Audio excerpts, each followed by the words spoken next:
Okay, let's dive right into this explainer, because we are looking at a story that completely flips the script on your standard fantasy narrative. Picture this, right? A super bleak, melancholic scene. A couple is swearing eternal love, tying the metaphorical red thread of destiny, fully preparing for a double suicide. It is intense, it's deeply emotional, and then, right at the critical moment, the absolute classic, the infamous interdimensional truck crashes the party. It literally runs them both over, instantly sending our protagonist, a depressed writer named Dai, to a completely new world. Talk about a rude awakening. So naturally, when Dai wakes up, he just assumes he's in the afterlife. Well, a super cheerful guide named Annette quickly corrects him. She tells him, nope, you've arrived in the magical fantasy world of Zaberberg. And guess what? You've been chosen as its great hero. She's expecting, excitement, maybe some fist pumping. But Dai hits her with the ultimate subversion. He doesn't want to be a hero. He definitely doesn't want to save the world. He literally just wants to find a quiet, peaceful spot to finish what he started and die. He is absolutely furious that this random truck ruined what he considered the single happiest moment of his life. The contrast here is just hilarious. I mean, think about your typical summoned hero. They usually pop in with these totally overpowered, S-rank stats, boundless enthusiasm, ready to defeat the Dark Lord and, build a harem. And then we have Dai. He is permanently poisoned from the massive dose of tranquilizers he swallowed right before the truck hit him. He's miserable, he has zero motivation, and he could not care less about the magical chaos happening all around him. And honestly, the absurdity of his situation is totally cemented the second we look at his RPG mechanics. When Annette checks his baseline stats, fully expecting to see some superhuman gifts, she's just left staring in absolute disbelief. Dai has exactly 1 hit point. 1. 0 special spells, 0 magical abilities, absolutely nothing. In the entire history of this fantasy world, Dai is officially, unequivocally, the weakest human ever summoned. Seriously, if he takes even 1 step outside, the lowest level monster should theoretically just obliterate him on the spot. But here's where things get weird.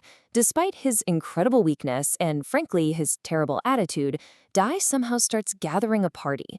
First up, you've got Annette, the guide who feels this profound duty, and honestly, maybe a bit of growing affection, to keep this suicidal rider breeding. Then there's Tama, a brawler princess who Dai accidentally saves from a lethal, life-draining tree.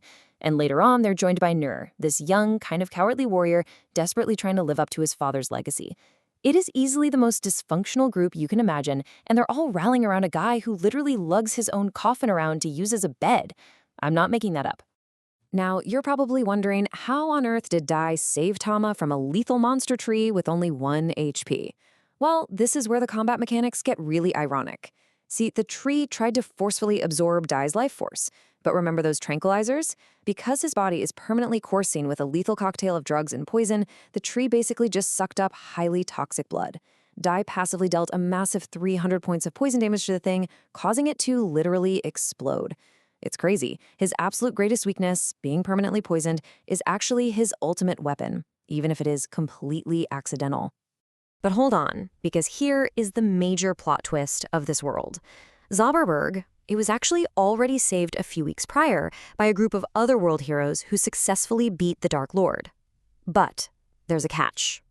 Without a villain to fight, these incredibly powerful heroes got totally corrupted by their own broken abilities.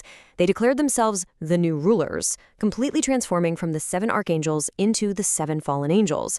And Dali's journey, almost chronologically, pulls him right into their crosshairs, starting in Very City, moving on to Grom Castle, and then heading straight into the Desert Temple.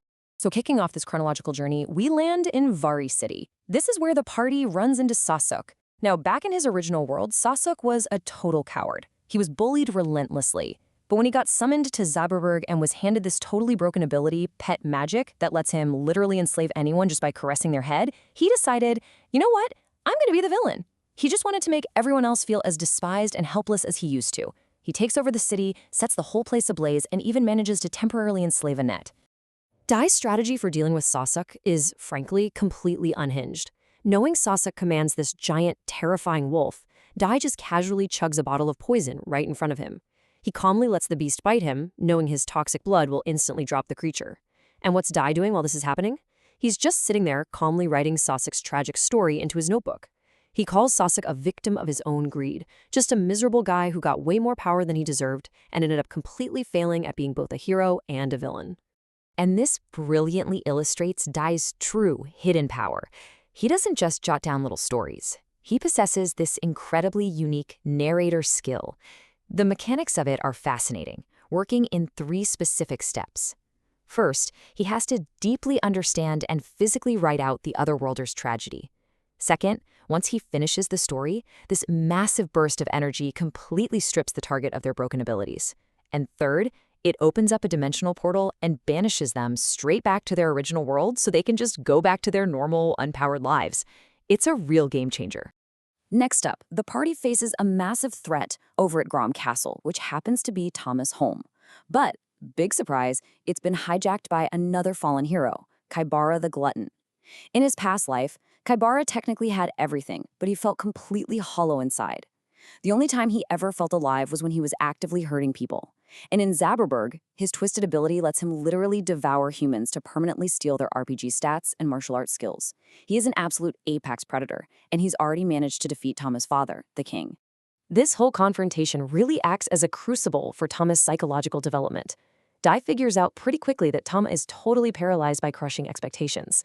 See, when her perfect older brother died, she tried to bury her natural brawler talents to become the ideal princess her father always wanted, or even the ideal prince to replace her brother.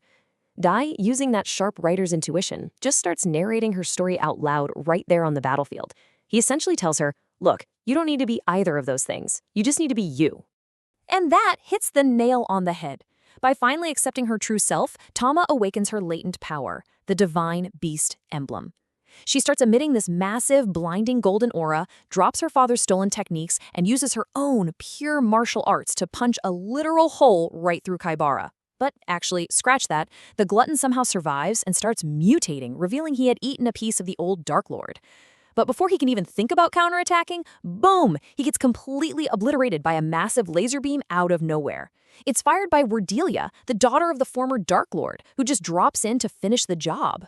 From there, the narrative plunges straight into the scorching desert region. Here, they end up teaming up with Wolf, who is this incredibly powerful mage of storms. But Wolf is carrying some heavy baggage, and his dark past violently catches up with him when they're ambushed by his former student-turned-supervillain, Euro, who now calls herself the Angel of Avarice. Euro manages to actually capture Wolf, fully intending to murder him, and honestly, anyone else who gets in her way, using her absolutely terrifying army of the undead. To have any hope of defeating Euro, Dai has to unpack her deeply tragic backstory, and it's rough. We find out that back in her original world, Euro was severely neglected by her father. His entire focus was on her chronically ill younger sister, Hikari. Consumed by this absolutely desperate need for attention, Euro finally snapped.